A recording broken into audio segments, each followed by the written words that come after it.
Alô, amigos! Alô, amigas! Que prazer, que alegria poder estar junto com todas e todos, mais uma vez aqui no Entrevista em Pauta. E hoje, com muito gáudio, muita satisfação, muita alegria, vou trazer um dos maiores nomes do Brasil quando o assunto é internet. Blog, YouTube, mais de 70 mil assinantes no YouTube, mais Facebook, mais Instagram. O rapaz é muito conhecido. Até porque o assunto que ele costuma falar e costuma trazer à baila é maçonaria.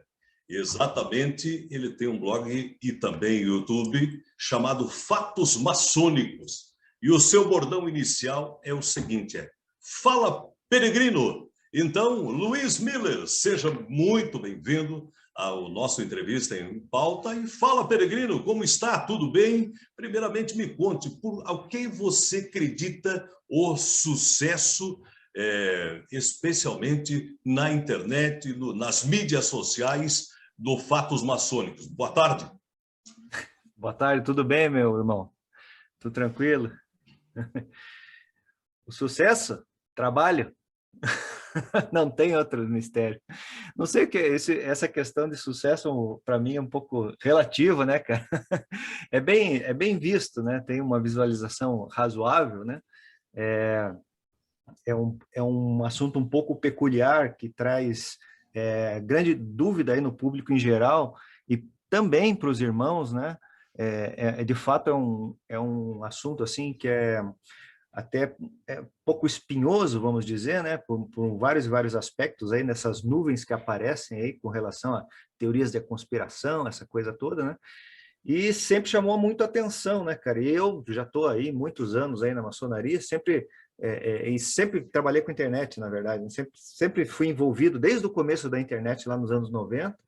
Então foi um lance meio que natural, assim, sabe? Então eu escrevia antes que o canal ele é relativamente recente, né? 2018, mas eu já escrevia muita coisa aí, já tinha escrevia para blogs, né? Que daí, na verdade as mídias elas vão mudando, né? Se você pegar lá atrás era os tal dos grupos do Yahoo, antigamente, né? O pessoal fazia as discussões, daí o troço foi migrando, daí apareceu o tal do Facebook, e nesse concomitante lá, o Google também, né? Eu vou contar a história da internet. O Google criou aquele Google Plus, não deu muito certo, daí o Facebook virou essa máquina gigante, daí surgiu o tal do Instagram depois, né, cara? E as mídias foram se renovando, né, cara? E o YouTube virou... como é que é? Assim, a segundo mecanismo de busca segundo mecanismo de busca mais procurado é ótimo. É o segundo, né? De fato é o segundo. E, enfim, cara, na verdade foi evoluindo, né? Do escrever porque daí eu acabei desenvolvendo aí nesse decorrer dos anos aí várias e várias habilidades nesse sentido, tanto de escrever, tanto de como é que é? De desenhar, né? Que eu faço os desenhos, tal, gosto dos designs, das coisas todas aí, né? Ligadas a esses desenhos que eu faço aqui, né? Que também são todos meus, né? E a questão do vídeo acabou se tornando natural também, depois, né? Com o tempo passando, então foi assim, não foi nada assim, mas é trabalho, né, cara? E evoluindo, buscando evoluir, fazer uma coisa que você gosta, um assunto que você curte, assim, né? Eu gosto demais, estudo há muitos anos, como eu te falei, né? Estudo essas questões, assim, metafísicas aí, pô, sei lá, cara, desde os anos 90, né? Então, procurando me aprofundar, buscar bases sólidas da questão, procurar entender, de fato, os sistemas, como que foi a maçonaria, foi se desenvolvendo. Então, fui buscando graus, entrei em vários supremos conselhos, cara, fui fazendo traduções de rituais antigos. Então, na verdade, me aprofundando cada vez mais nesse assunto, né? E, enfim, comecei a falar, daí os caras começaram a gostar, eu falei, vou continuar, então. Não tem muito mistério. Pois é, e a maçonaria, por que será que ela, mais do que centenária, ela ainda atrai tanta gente, tem tanta pergunta, tanto questionamento, tanto mistério, e você procura esclarecer um pouco desse mistério ou apenas é a história da maçonaria? Não, de forma geral, você tem que, assim, a minha perspectiva, né? Eu tento ser bem profundo nessas questões aí, né? Então, que nem eu falo lá no canal, né? Primeira coisa, eu sou do Grande Oriente do Brasil, né? Sou da loja Luz, Vida, Amor e Liberdade, loja do Ritual do Niramita e tal, aqui em Curitiba, no Paraná. Mas, além disso, né, eu busco justamente a questão do desenvolvimento. Como é que a ordem surgiu? Como se desenvolveu? O que, que acontecia antes dessa organização? Como foi formada? Por que, que a parte antropológica, né, histórica antropológica, como que aqueles elementos foram parar? Pô, por que, que tem uma Bíblia na maçonaria? Por que, que existe um pavimento mosaico? Por que, que tem como é que é, a abóbora celeste? Por que, que existe um retáculo, um delta, como é que é, um olho que tudo vê, né, no caso, delta, um sol, uma lua? Então, essas coisas sempre me chamaram muita atenção, né, cara? Na verdade, é, foi só evoluindo, né? Foi só cada vez mais me aprofundando, e eu sou um estudioso ainda, não paro de estudar, né? Eu sigo, na verdade, aquela regra, eu entendi a maçonaria, vamos pôr assim, entre aspas, que é você estudar sempre, buscar a evolução, sabe? E daí no canal, eu procuro trazer, claro, que tem coisas assim que eu não vou ficar falando, por exemplo, coisas relacionadas ao grau 18 lá, do Rosa Cruz, por exemplo, né? Peculiaridades, né, cara? Para a pessoa entender o sistema de maçonaria, assim, de uma forma mais concisa, ela tem que ter uma base teórica muito bem fundamentada e tem que ter a prática, tem que entender, tem que vivenciar no sentido de participar das reuniões, sabe? E essa participação é muito interessante porque o caboclo, né, que a gente fala aqui, o caboclo ele tem que ir lá, cara, e ele vai ver aqueles troços um pouco diferente, principalmente no que tange assim graus superiores de várias linhas da maçonaria, né? Cara, você tem que voltar e procurar entender o que acontece. Por que aquilo está daquele jeito? Por que o arco real inglês tem toda aquela disposição assim na frente, né? Ali do tapete, vamos pôr assim, entre aspas? Por que acontece aquelas coisas todas, né? Porque, enfim, estudar. E claro que não dá para entrar na peculiaridade, né, do negócio, mesmo porque o público acaba não entendendo de fato, né? Você tem que ter uma base, como eu falei, né? Se você pegar muita coisa da maçonaria, até eu gravo os vídeos assim, né, e vou soltando, e até falei, não sei se eu soltei já agora, esses tempos, ou eu vou soltar ainda, mas foi agora recente, né?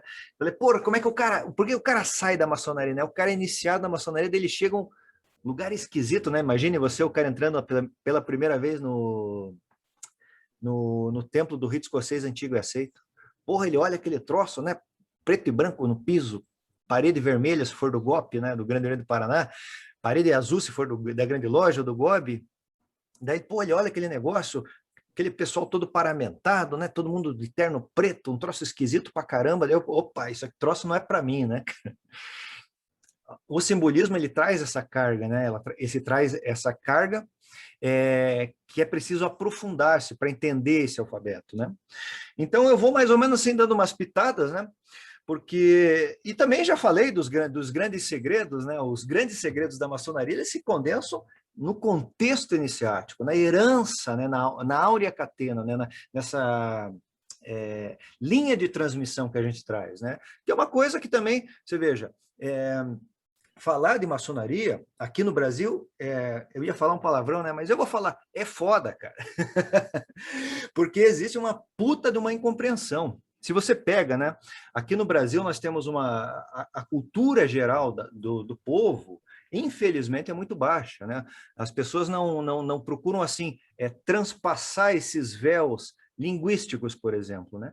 Se você fizer uma pesquisa, e hoje está muito fácil com a internet, você vai ver, né, que existe centenas de milhares de livros que falam todos os aspectos da maçonaria, tintim por tintim, certo? E isso não é de hoje, isso é de 1730. Inclusive, o documento que nós temos aí, que é o documento base, assim, né, que é o tal da maçonaria dissecada do Samuel Pichard, sabe, que foi um cara que entrou lá, pegou os rituais, né, que estavam sendo desenvolvidos na Inglaterra e simplesmente publicou os rituais, que para nós hoje ainda aqui no Brasil é um sacrilégio, Mas tem que se conhecer a história e a evolução dos países, né? Então, você vai, por exemplo, você vai para a Irlanda, você vai para a Escócia, você vai para a Inglaterra, lá você compra rituais, você compra no eBay rituais, você compra lá nos Estados Unidos, você vai lá na grande loja de Nova York, você compra rituais, assim, os caras não vão nem perguntar se você é maçom. Ah, eu quero um paramento aí do mestre da marca, por exemplo, lá na Inglaterra, por exemplo, né? O cara vai pegar e vai te vender, ele não vai perguntar, ah, você é de qual loja da marca? Ah, você é loja da Nauta, você é o Nauta também? Ah, qual que é a tua credencial? Os caras não querem saber, cara, estão vendendo, e estão vendendo na internet de monte aí também, né? Então, o que que eu trago com essa questão toda, né? O que que se levanta nesse aspecto todo? Os segredos, na verdade, da maçonaria, eles são intransmissíveis. A pessoa tem que passar pela experiência, né? A questão iniciática, que é o contexto principal da ordem, ela proporciona que uma pessoa que está numa determinada condição, como a gente fala assim vulgarmente, né, falando profano, ele torne-se o iniciado e comece a traçar esse caminho. E não adianta eu escrever, eu posso escrever tudo, cara. Eu posso escrever tudo, e eu faço, sempre tiro um pouco de sarro, né, que eu sou meio sarrista, né?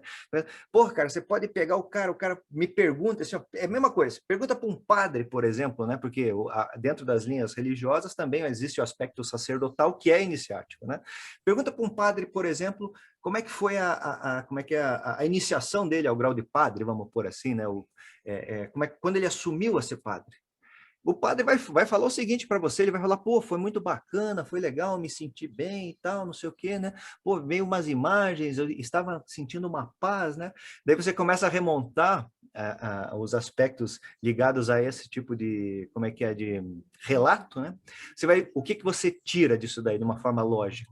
Você vai tirar aspectos ligados ao instinto, né? Ah, eu percebi isso, eu fiquei meio com frio, estava assim, estava assado. Ah, eu senti isso, né? Aspecto sentimental. Ah, veio na minha mente alguma coisa, sabe? Me lembrei de alguma situação, certo? Que nem a gente ouviu lá, irmãos que, por exemplo, são da parte militar, né? Ah, eu me lembrei daquela situação que eu era militar, tal. Recentemente eu escutei essa história, achei interessante, né? Porque é uma vivência que eles acabam tendo e acabam replicando na maçonaria, ainda são, como é que é um repeteco lá do que eles já passaram. Daí, se você pega todo esse contexto que eu estou falando, você vai perceber, né, que cada um vai ter uma impressão, né? Que são as impressões que a pessoa acaba tendo. Mas aquilo, de fato, não... como é que a gente pode pôr assim? Não quer dizer que seja a realidade. Por quê? Porque está todo mundo errado? Não.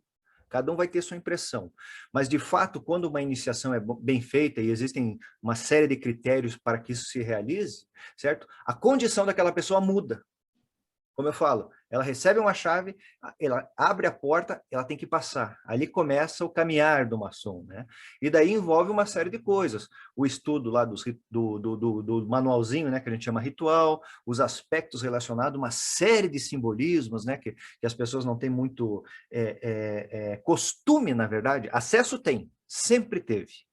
Acesso ao simbolismo sempre existiu e sempre existirá, certo? Mas não de uma maneira assim, vamos pôr, concatenada.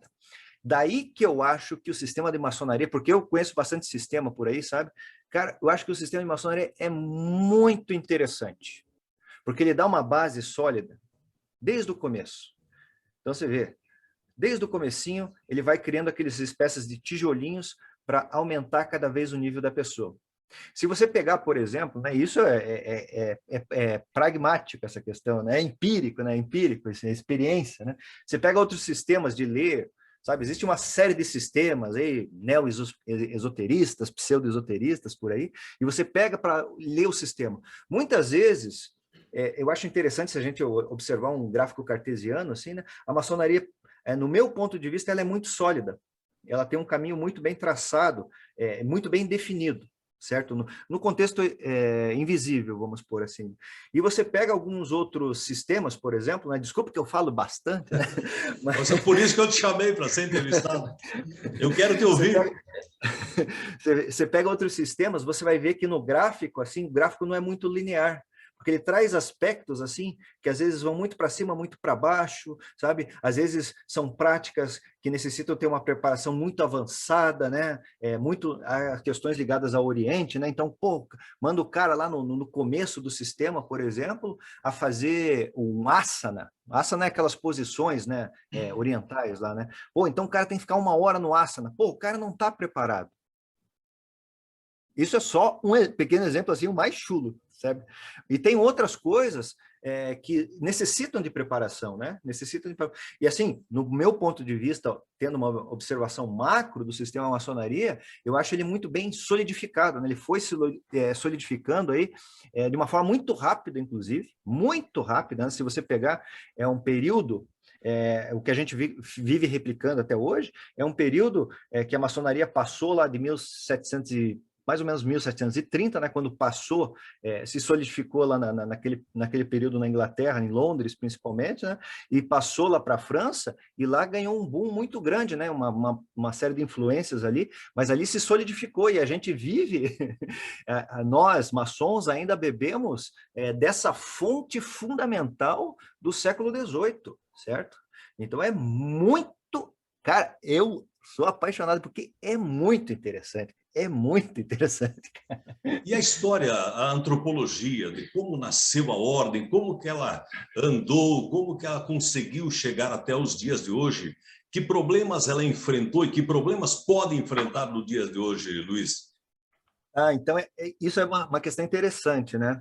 Eu tenho os meus livros aí também, tenho meus materiais lá no meu site, luismiller.com.br, tenho livros, tenho cursos que falam a respeito dessa questão, né? Cursos de história, de antropologia, e eu acabo abordando essa questão que é muito bacana de procurar se entender, né?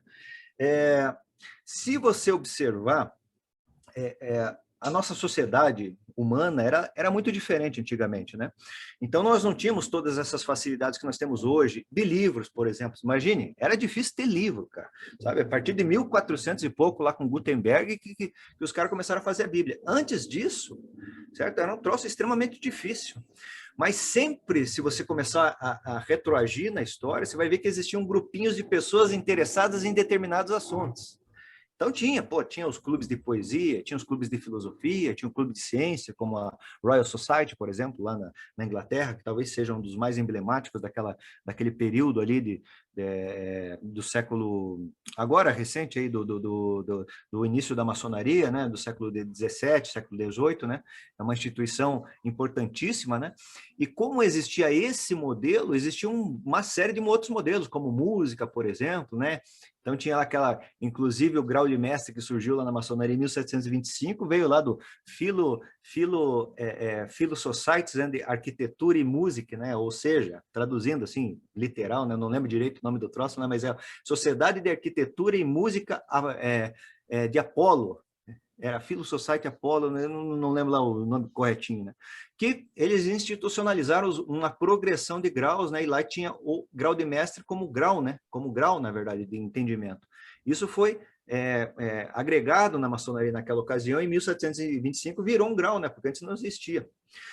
Voltando um pouquinho para trás, existia um movimento de maçonaria, como eu falei, como sociedades, né? O que a gente pode entender como lojas selvagens. E a grande sacada aí foi, na verdade, lá em torno de 1717, né, quando ocorreu essa junção aí de 4 instituições lá, que foi os quatro botecos, né, como eu gosto de falar, o ganso e a grelha, a uva, a copa e a maçã, né, se juntaram 4 lojas, tiveram assim uma iniciativa muito interessante, né, de, na verdade, criar uma instituição para organizar. Porque, na verdade, o que eles fizeram? Eles organizaram, né, aquela coisa que já estava acontecendo, né, e não era só na Inglaterra, era na França, era na Alemanha, era na Irlanda, era na Escócia, como a gente vê, né, muito antes, lá com a Mary Chapel, por exemplo. Né? Então, era um movimento assim, que não existia uma organização como a gente conhece hoje, mas ele é de muito, muito tempo. A gente não consegue conceber, assim, o que começou a maçonaria foram os pedreiros lá do Egito. Não foram. A maçonaria, esse movimento maçonaria contemporânea, é difícil, né? É que nem eu falo, ele acaba se perdendo, o início, o começo, acaba se perdendo na noite dos tempos. Ou seja, a gente não consegue definir quando se iniciou isso daí. Mas, sem dúvida nenhuma, pela herança que nos foi deixada, foi feito por intelectuais e pessoas inspiradas, pessoas de um conhecimento assim elevadíssimo.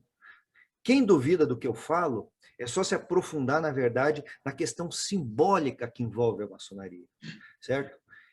Tenta entender do que se trata o delta, do que se trata o sol, do que se trata a lua, do que se trata o caminhar do sol, sabe? São elementos que a maçonaria acabou agregando, certo? Então, desculpe, né, falar isso daí é que nós temos aquelas teorias de origem da maçonaria. A maçonaria é dos egípcios, depois veio das guildas, depois foi uma questão híbrida, dos operativos se tornaram especulativos. Nada a ver, nada a ver. Essa teoria aqui no Brasil ainda prevalece, mas já foi abolida há mais de 40 anos fora. Depois falam lá que a maçonaria é a herdeira dos Cavaleiros Templários. Não conhecem a história dos Cavaleiros Templários, né? Não conhecem a história e não conhecem a história da maçonaria, né? Não sabem aonde surgiram os Graus Templários também, né?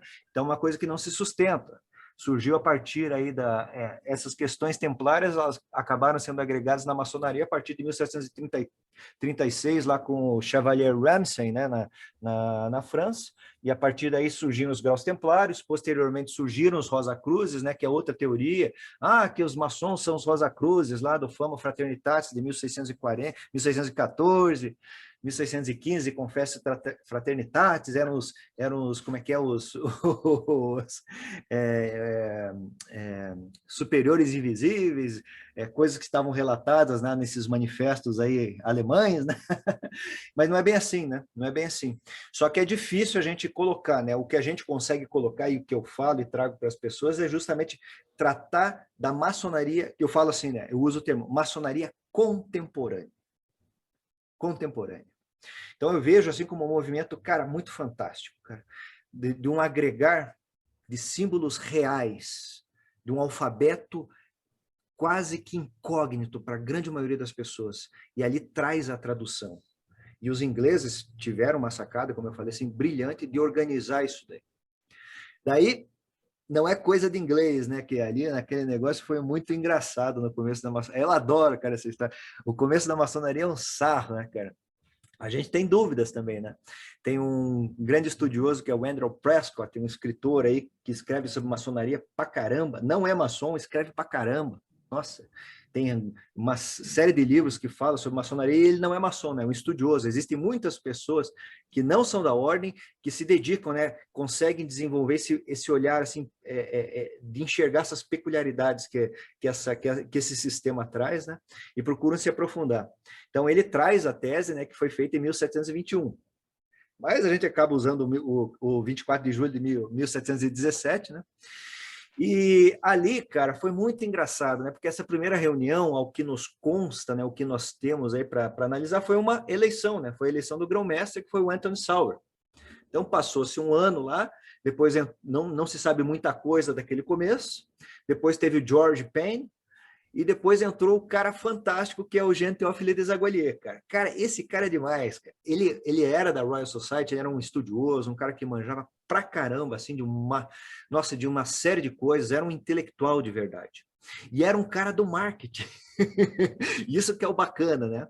Então, pô, ele é um estrangeiro na Inglaterra e junto lá com o reverendo James Anderson, cara, que era um estrangeiro também, né? Reverendo presbiteriano, que já levou a missão no coco, né? Já abraçou o jacaré de fazer as constituições, aliás, o primeiro regramento, né? O primeiro regramento. Então, isso foi uma coisa muito importante, né? Apesar da revisão que foi feita, né? Ele soltou o primeiro em 1723, né? Depois em 1730, se não me falha a memória na data aí, mas isso foi um fator importante, ou seja, coisas de estrangeiros que estavam envolvidos ali naquele, como é que eu vou pôr assim, germinar da maçonaria. E esses caras tiveram uma influência gigantesca. A maçonaria não é a maçonaria se não fosse por causa do Jean Théophile Desaguliers, sabe, que trouxe as pessoas assim para divulgou a maçonaria como uma sociedade secreta, fechada, né, no caso, né? Uma sociedade fechada, mas sendo muito divulgada. E depois ele fez as excursões mesmo, né? Viajou, foi conhecer o que estava acontecendo na Escócia, sabe? conhecia, assim, a questão da maçonaria se envolveu muito e tornou o troço muito público. Então, a maçonaria chamou pessoas, né? As pessoas tiveram curiosidade. Primeiro o Desaguliers deu start, assim, né? Provocou as pessoas para que conhecessem a ordem e elas foram ver nos relatórios lá, ou constituições, do que na papelada, né? Muito dessa papelada é desenvolvida pelo James Anderson na ocasião. Então, pô, os caras, veio assim, a gente tirando, né, que eu gosto sempre de fazer umas comparações com a data de hoje. Né? Vem um maluco, fala um negócio para você, pô, esse troço é bom, não sei o quê. Daí você vai na internet, primeira coisa, né? Você vai pesquisar, mas, pô, que troço é esse, maluco, né? Foi isso que aconteceu. Só que, claro, o Desaguliers falou e o pessoal foi ver a papelada e falou, pô, que interessante esse lance, né? E ali a maçonaria começou a se desenvolver dessa forma organizada. Teve várias e várias tretas nessa história aí, né? Quando foi para a França, por exemplo, você veja, foi a maçonaria. É engraçado, cara, eu acho um sarro. A gente conhece muito pouco aqui da maçonaria na França e ela tem uma história riquíssima, cara, riquíssima, maravilhosa, diga-se de passagem. Então a maçonaria foi para a França, meu, e daí os ingleses, pô, eu posso falar palavrão aqui? Pode, não tem problema nenhum. A gente contrata um advogado, se for o caso, depois, para nos defender. Beleza. Os ingleses são foda, cara. Que eles queriam fazer assim, ó, eles queriam fazer grande loja inglesa na França. Quando a maçonaria chegou de forma... Os caras chegaram todo, pô, imagine os caras chegando com... Olha, tem um sistema muito bacana, muito legal, muito organizado, o troço vai ser muito bom. Só que o nome do troço vai ser o seguinte, grande loja inglesa na França. Deus, cara, não, cara, pô, nós já estamos fazendo o nosso pedaço aqui, cara, vamos continuar tocando. Daí foram acertar essa treta lá no final, lá 1700 e... Putz, agora me falhou a memória, cara, 1700 e pouco, lá no final, lá no finalzinho lá do século. Foram acertar essa treta, que daí fundaram lá o Grande Oriente da França, que naquela ocasião tinha um alinhamento com as ideias da maçonaria inglesa, né? Depois, posterior, foi se afastando, né? Criaram lá aquelas questões altamente influenciadas pela cultura lá francesa e tal, né? Enfim, cara, virou esse negócio aí, muito louco, né? Então, você veja, tem bastante coisa na história da maçonaria, cara. Tem muita. Será? E a curiosidade, que você falou tanto em maçonaria contemporânea, a curiosidade das pessoas que assistem, especialmente, os seus programas, e o volume é centenas de milhares de pessoas, essas pessoas têm curiosidade de saber o quê? Se a maçonaria faz bem, faz mal, a história, os fatos, as filigranas. Quais detalhes será que despertam a curiosidade nas pessoas que lhe acompanham, por exemplo? Eu acho que se pegar um exemplo de uma pessoa de fora, em primeira instância, a gente pode considerar que, na verdade, é conferir o que é o negócio. Talvez escutar sobre maçonaria de alguém de dentro da maçonaria. Porque a grande maioria das pessoas que falam, hoje ainda tem outros canais aí que acabaram surgindo com o tempo, né? Mas o que a gente tinha até um determinado ponto, até, vamos dizer assim, até eu começar a desempenhar esse trabalho, foi justamente pessoas de fora da maçonaria descendo o cacete na maçonaria. Ou aqueles testemunhos ridículos, né? Testemunho do ex-maçom. Testemunho do ex-maçom, grau 33, eterno aprendiz, que fala que a maçonaria toma o sangue do bode, que mata as criancinhas, e esse tipo de coisa. Era o que tinha, né, cara? Daí, claro, como eu falei, né, em primeira instância a pessoa vem, né, ou irmãos mesmo, muitos irmãos, conversam comigo, né, no particular e tal, muitas pessoas que vêm primeiro nessa parte mais, vamos por assim, superficial de procurar ver o que é isso, afinal de contas, né? E depois, com o tempo, né, muitos entraram, inclusive, por conta disso, de conhecer o canal e tal, né? Com essa facilidade que nós temos hoje, por exemplo, no Grande Oriente do Brasil, né? Replicando uma coisa interessante que acontece lá na Inglaterra e nos Estados Unidos com muita naturalidade, né? Que é esse pedido para se entrar na maçonaria, né? Então, hoje, fora do Brasil, falando de potências regulares e reconhecidas, né? É muito mais fácil você entrar. Sabe, você pede, onde você mora? Eu moro aqui, sei lá, no Arkansas, por exemplo, tem um irmão nosso que era daqui do Brasil, né? Do GOP, inclusive, Grande Oriente do Paraná, ligado à Comab, e é irmão de uma loja que eu participei em 2010. E daí ele acabou o golpe naquela ocasião, né? Não tinha essa questão do List of Lords, não tinha esse reconhecimento por parte dos americanos. Então ele chegou lá no Alabama, na verdade, e ele foi lá e pediu ingresso. Pediu ingresso. Eu fiz parte lá de uma instituição, os caras analisaram, não consta aqui, né? Não consta no nosso livro List of Loads. Mas enfim, se quer entrar, podemos entrar aqui, beleza? Está lá hoje, já é grau 32 lá do Rito Escocês, grau 13, Cavaleiro Templário, participa lá das ações de fraternidade lá, que lá é muito forte, né? As lojas são gigantescas, né? Enquanto o Brasil aqui nós temos uma média de 20, aí pega uma média de 20 por loja, mais ou menos, né? Reunião, 15, 20, 25 pessoas. Lá a média é 150 pessoas, 200 pessoas, dependendo da loja, né? E às vezes muito maior, né? Então é isso, sabe? O negócio tem que, na verdade, ir evoluindo, né? Evoluindo, as pessoas conhecendo cada vez mais. E eu acho que contribui, o canal acaba contribuindo, né? E também para agregar irmãos. Você veja, muita gente, eu converso com muitos irmãos de fora, né? Muitos irmãos da Itália, por exemplo, muitos irmãos de Portugal. Tem o Luciano Urpia, né? Ele tem lá no Instagram lá uma página que é Curiosidades da Maçonaria. Ele é um historiador também, né? É meu brother, ele é aqui do Grande Oriente do Brasil, é lá da Bahia, mas acabou indo morar lá em Portugal, né? Mora em Lisboa. Tá morando lá e trabalhando com maçonaria na língua portuguesa do Brasil, vamos pôr desse jeito, né? Que a gente procura ser específico nessa questão. Fora outros irmãos da Inglaterra, dos Estados Unidos. Então, pô, é bacana por causa disso, né, cara? Você conhece uma galera, você tem contato, você sabe como é que funciona o troço, você tem as impressões direto da fonte, entendeu?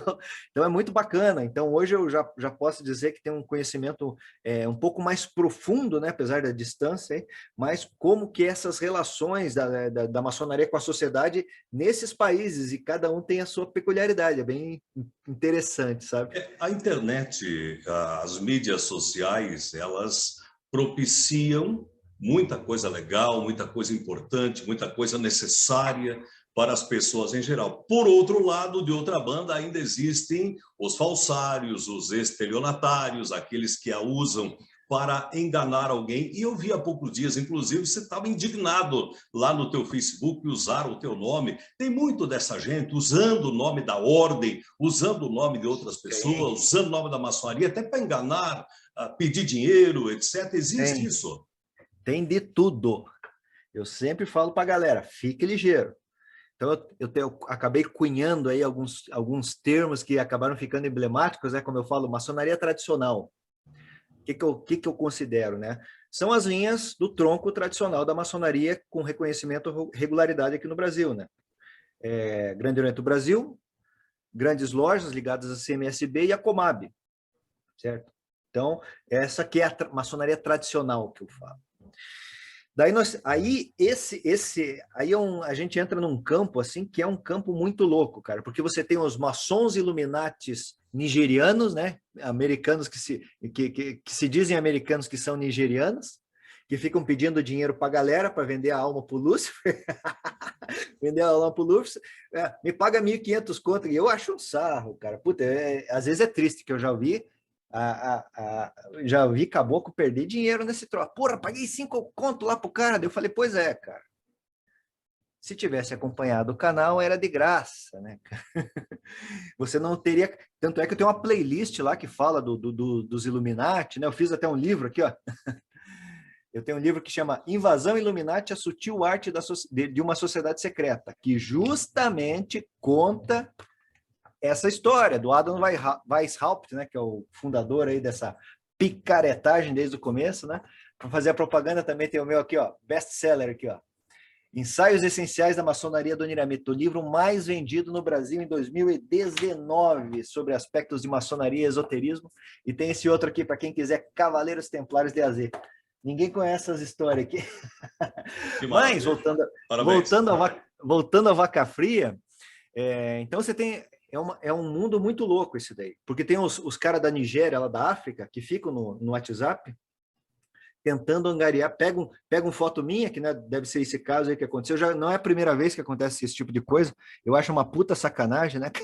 Os caras vão lá, pegam uma foto minha, fazem um perfil fake e ficam entrando em contato com o pessoal. Mas acontece, cara, é uma sacanagem. Já aconteceu com o Múcio, né, que é o soberano grão-mestre lá do Grande Oriente do Brasil, lá do Poder Central.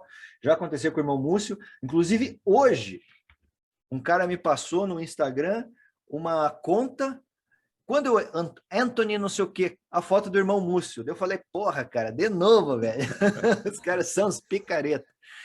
E é assim, né, cara? Você deposita. Primeiro eles prometem mundos e fundos, né? Com aquele glamour dark side, né? Porra, você vai ter que vender a alma pro capeta, mas tudo bem, cara. Você vai ganhar 1.500.000 por mês aí. E daí a galera vai levada pela ganância, né, cara? Então, existe esse tipo de coisa, mas quando o cara paga o dinheiro, né, cara? Eu já fiz uns vídeos tirando sarro, né? Porque eles falam, ó, você vai ter que pagar um dinheiro aqui, cara, porque você vai ter que fazer uma iniciação com um ovo sei lá, de águia da cabeça branca lá do Tibete. Os caras vêm com umas viagens assim, maluca, né, cara?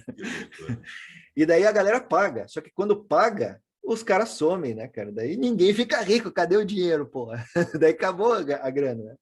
E daí nós temos outras questões aí que são um pouco mais complexas até, né? Que daí são os 100% picareta, vamos pôr desse jeito, né? Que são Illuminati, coisa que não existe, né? Se você for pensar de uma maneira lógica, você vê que essa ideia ela não tem uma base sólida, não se fundamenta, não tem base, afinal de contas. E daí nós temos aí outras situações que são as potências que não são reconhecidas. Ou seja, maçonaria tem esse aspecto político, né? Pessoas convivendo, um acaba não gostando muito do que está acontecendo na estrutura, acaba montando a sua. Então, existem essas potências por aí, certo? E aí fica difícil definir, porque o maçom regular, né? Ele tem essa questão do impedimento de visitar, de conhecer essas estruturas. Então, a gente fica de mãos atadas nessa questão de conhecer quem são as pessoas, na verdade. Até pode conhecer quem são as pessoas, mas não participa. Será que é um trabalho sério? Será que não é um trabalho sério? Sabe? Então, isso aí fica na dúvida. E no meio desse pessoal, tem os picareta também, né, cara? Que daí os caras inventam, hoje em dia ficam inventando, né? Os caras vão lá, compram o ritual, né? Que não é uma coisa difícil de acontecer hoje, como eu já falei, né?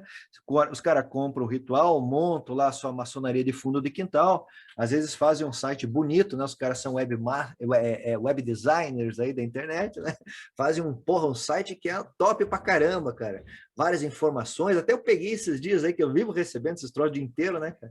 Falei, cara, que site legal, interessante, né? Só que daí era uma loja, nem lembro o nome. Não me pergunte, eu não lembro, que é todo dia, cara, aparecendo. Porra, era um site assim interessante, e eu trabalho com internet, né? Manjo um pouco, né? Posso dizer que manjo um pouco. Daí, porra, olhei assim bonito, só que as fotos, cara, não batiam, sabe? Não batiam, eram fotos tiradas da internet de irmãos maçons, né, no caso, irmãos maçons, irmãos nossos. Eu vi uma porrada de foto lá, certo? E daí no finalzinho lá tinha aquele bolo de dinheiro, né? Entre na maçonaria e fique rico. Pô, eu queria saber, eu fui enganado até hoje se foi esse lance aí, cara, porque eu não fiquei rico, cara. Então, o que você diria para as pessoas não caírem na mão desses picaretas, destes falsários? O cuidado que deveriam, de repente a pessoa até tem interesse no estudo, no conhecimento, no esoterismo, na antropologia, todavia pode cair na mão desses picaretas. Na tua opinião, qual seria o melhor caminho para não cair nesses golpes, aí, nessas fake news? As pessoas que entram em contato comigo, eu sempre falo, cara, pesquisa, sabe? Pesquisa, vê de onde que é lá. Porque hoje em dia também é assim, né? Imagine como é que está a situação, né? Hoje tem aquela questão, né, daquele protocolo a ser vencido antes da pessoa entrar na ordem, né? Então, tem aquela questão da entrevista lá, né, que vai conversar, vai ver quem é o cara. Só que nessa entrevista mesmo que é feita com a pessoa de fora, né, o vulgo profano, aí, como é chamado, ele também tem essa questão de fazer essas perguntas, né? Ele também tem esse direito, vamos pôr desse jeito, certo? Então, o negócio é pesquisar, ser claro. Ah, mas eu pergunto, porque como eu já estou levando porrada todo dia com essas histórias aí, daí o cara, porra, eu entrei direto, uma por dia no mínimo. Entrei numa determinada... certeza, cara, uma por dia no mínimo. Ó, eu tenho umas perguntas que até deixei no meu site lá, eu tenho um playlist, eu já tenho os playlists prontos no canal, cara. Como entrar para a maçonaria? Leia lá. Como entrar para a maçonaria? Entra e veja o vídeo. Que a galera não gosta de ler também, né? Então vá ver o vídeo. Outra questão acaba ninguém gosta de ler, então gosta de ver vídeo. Veja o vídeo, como que entra na maçonaria. Tá lá descritivo, certo? Mas daí os caras perguntam, porra, mas eu tô para iniciar numa loja lá de um, sei lá, Grande Oriente intergaláctico. Como é que eu vou saber se essa loja é regular? Eu falei, essa loja é ligada a alguma das potências, é reconhecida e regular. É ligada a alguma das potências tradicionais? Investigue isso. Eu não conheço todas as lojas, né? Nós temos aí no Brasil em torno de umas 17 mil lojas, então não dá para conhecer todo mundo, né? E eu falo com o jeito do Brasil inteiro, né?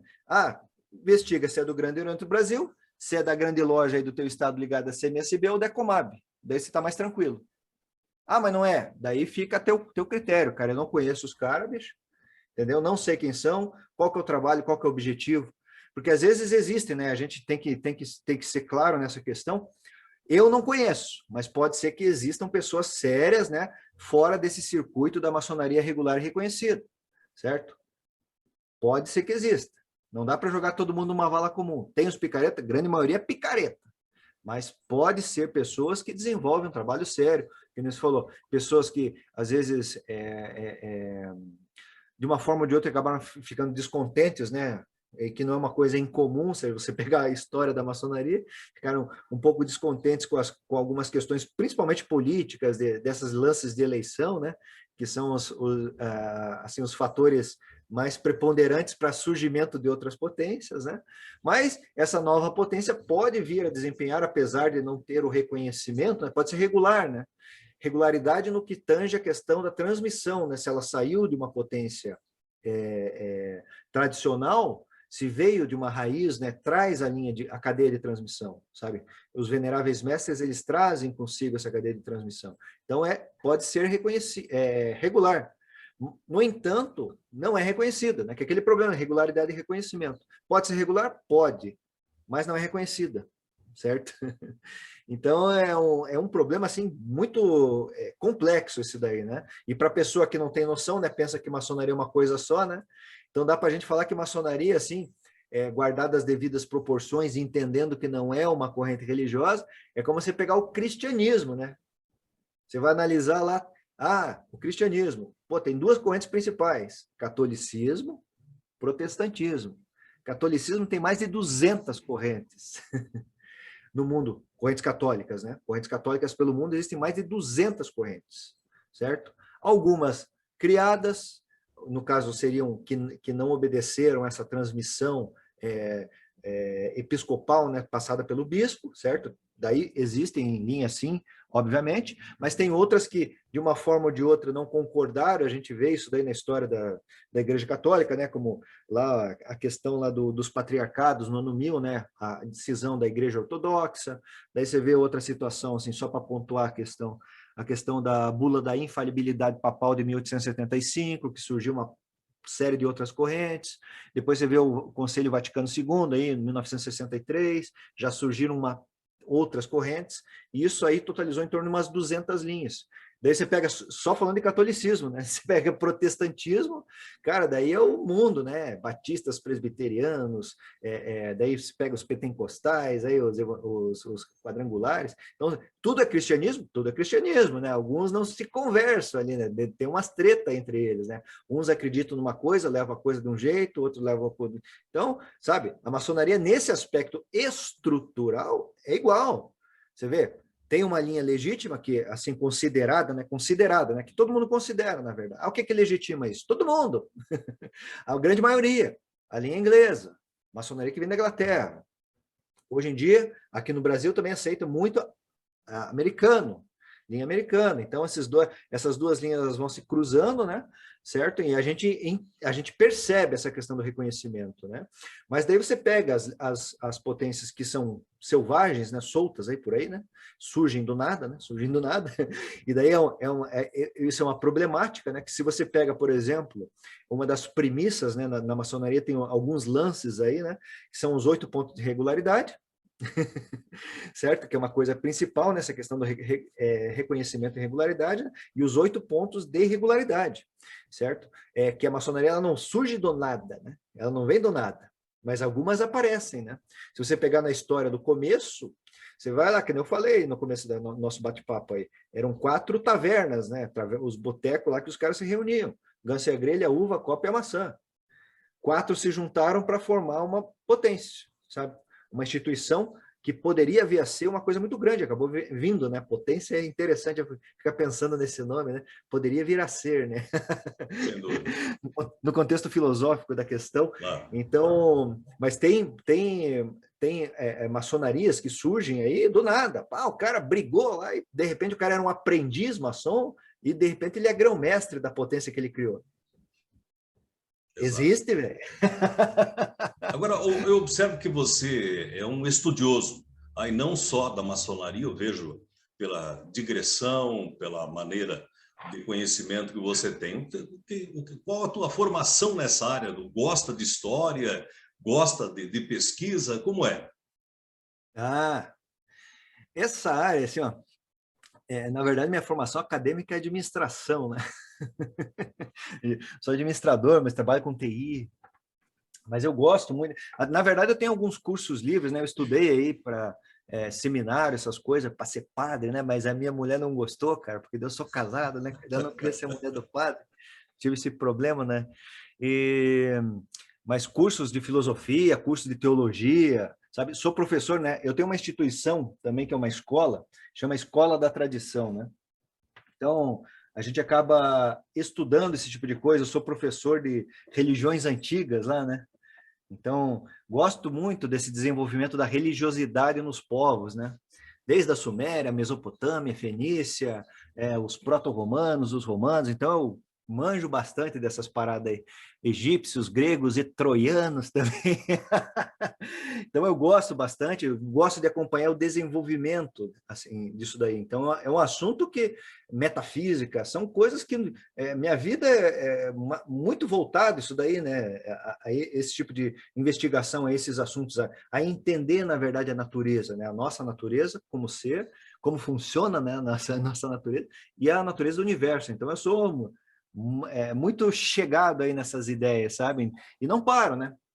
Eu vejo que tem muita coisa. Agora estava esperando,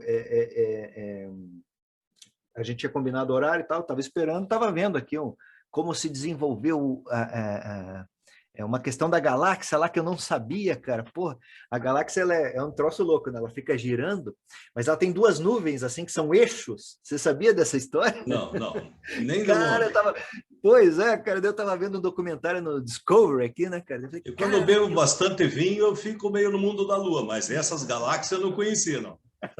Não, na Via Láctea, Estava passando um documentário aonde a gente está, daí tem o centro, né, que é um centro escuro, e nesse centro escuro a gente tem a impressão daquele vórtice, né, que é um vórtice que vai girando de uma forma, um polo ali, né, um centro, que ele vai girando.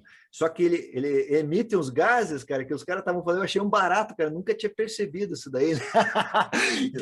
que tem tipo, rola um eixo, então na verdade é um eixo, a galáxia vai rodando, ela vai caminhando pelo universo e tem uma espécie de um eixo que vai...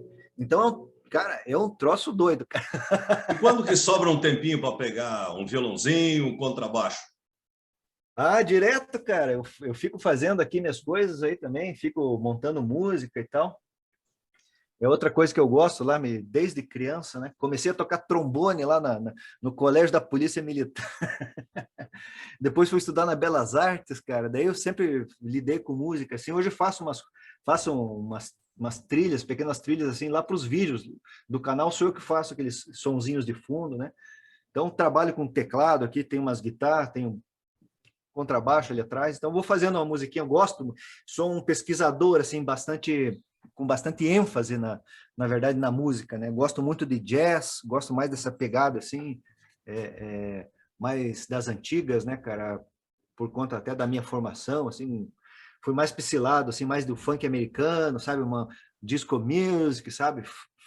Aquela black music americana, então uns sons mais assim me atraem bastante, um pouco de house aí também, né? Mais contemporâneo. Não sai um sonzinho aqui pro canal? Opa, vamos ver. Peguei. Vamos fazer alguma coisinha. Que show! Deixa eu acender aqui, pegar meu óculos. Eu não enxergo nada. Eu gosto, eu tenho uma pegada muito de jazz, cara, aqui, né? Deixa eu tirar meu anel. Tá saindo som aí? Tá baixo. Então, vamos lá. Gosto de umas pegadas meio assim, nada muito especial, né?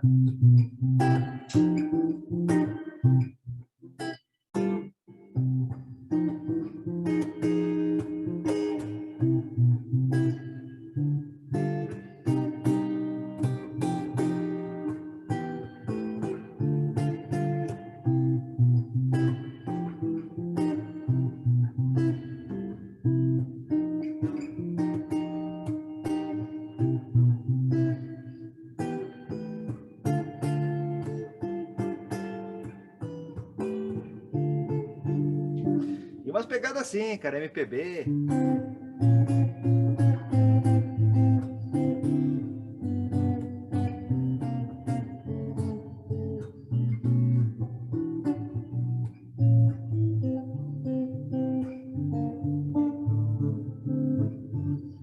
Só não me peça para cantar, porque eu terrível. Mas, afinal de contas, o Luiz Miller é multi-instrumentista, é web designer, é desenhista, é historiador, escritor. Qual a definição do Luiz Miller?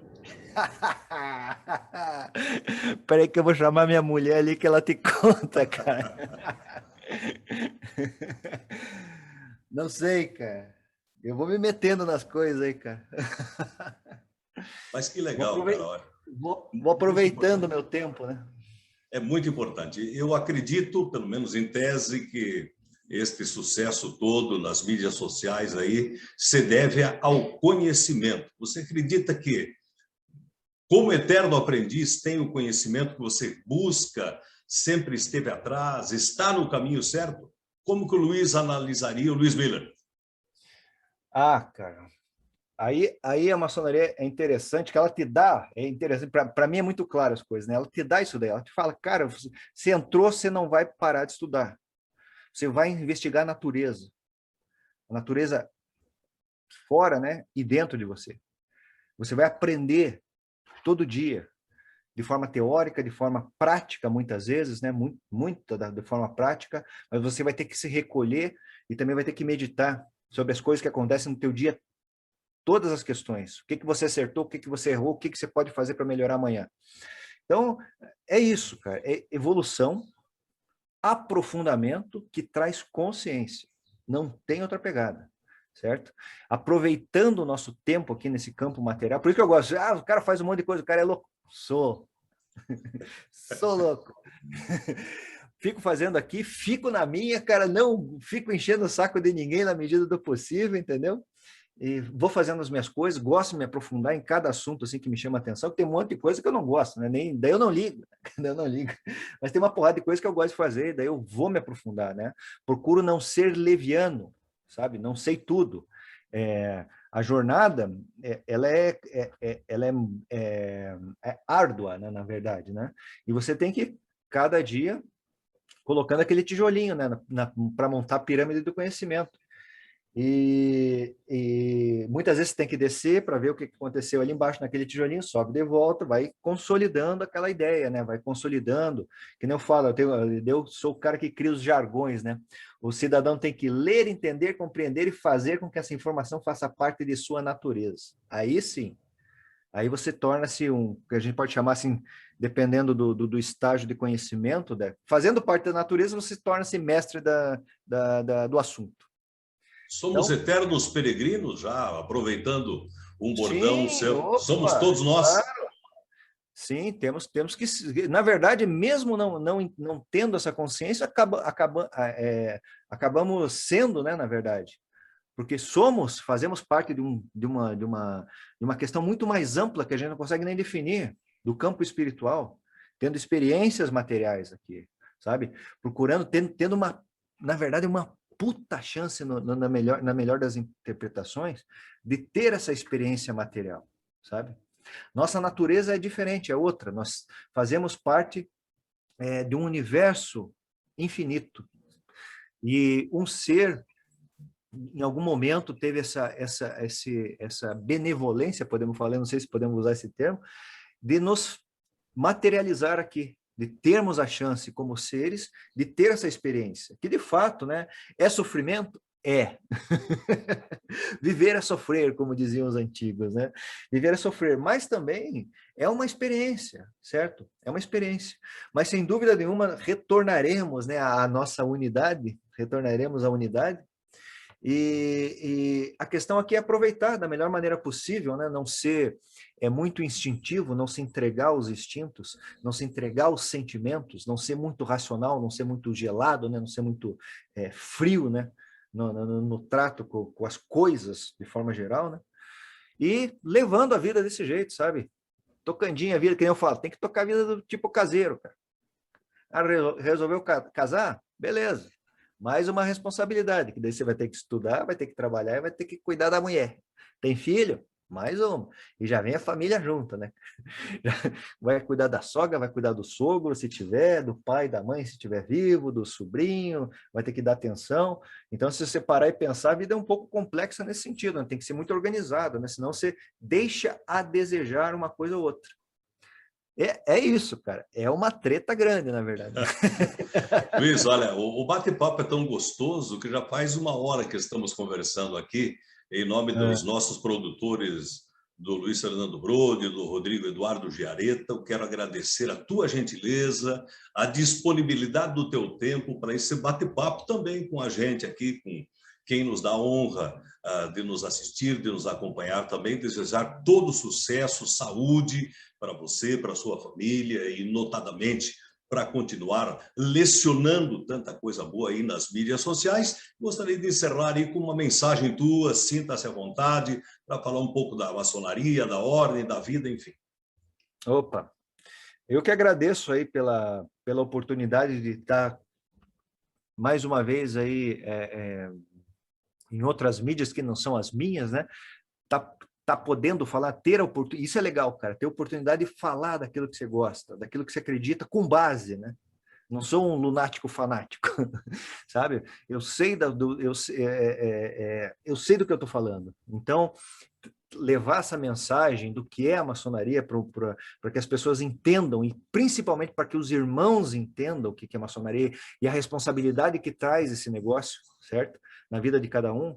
Cara, porque você é uma pessoa, você é maçom, você tem que ser uma pessoa lúcida. Lúcida, você tem que saber o que está fazendo, certo? Você não pode se entregar, como eu falei, às coisas mais vis, mais baixas. Você é um iniciado. Torne-se um iniciado, né? Que a maçonaria, ela inicia o caboclo, né? O cidadão, de uma forma virtual. Você comparece, você é iniciado, mas o caminho é teu. Como eu falei, você recebeu a chave, você vai ter que caminhar, cara. Senão, aquela iniciação que você recebeu, ela vai tornar-se uma iniciação virtual. Você não vai ser um iniciado. Então, a responsabilidade que traz isso, né, que ninguém dizem, né, tem os termos aí, né, a liberdade é a maior das restrições. Se você parar e pensar o que é liberdade, afinal de contas, você começa a ter essa questão, né?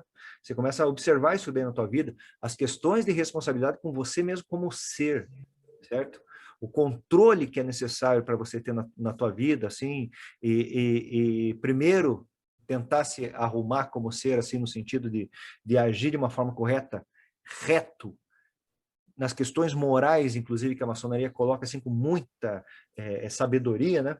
Eu acho bacana que tem até a definição da maçonaria inglesa, né? Que elas falam, peculiar sistema de moralidade adornado por alegorias e velado por símbolos, né? Então, você já diz, ali nesse axioma, porra, já está ali a parada. Peculiar sistema de moralidade, sabe? É a régua, sabe? Que é o nosso norte, isso daí, certo? Então, o maçom, ele tem que entender a essência da maçonaria. Isso aí eu acho que é o mais importante, né, de tudo. Entender a essência, sabe? Entender. É muito complexo, né, fazer uma definição a respeito disso daí, mas o irmão que entra na ordem tem que procurar entender. A mensagem principal é para os irmãos, na verdade, né? O público que quiser acompanhar, eu fico lisonjeado, mas a mensagem principal é essa. entenda a maçonaria, né? O que que é, o que que está fazendo? Pô, você está deixando tua esposa lá uma vez por semana, ou a cada 15 dias, teus filhos em casa, para se dedicar a uma coisa, e não é, tem o ágape lá, tem os momentos agradáveis, tem, cara, mas é o estudo, cara, é a reflexão, é aquele ambiente que naqueles momentos você propicia, né? O ambiente que eu digo, não só está no templo, mas está com os irmãos, está unido numa fraternidade que é muito maior do que a gente possa conceber, né? E isso de uma forma assim muito lógica, sabe? É um troço muito reto, assim, muito que tem muito discernimento, que tem muita força. Cara, daí o que que acontece? Se seguir as regras básicas que a maçonaria coloca, é sucesso. Parabéns, muito obrigado. Grande abraço. Obrigado, tudo de bom. Tchau, tchau. Tchau.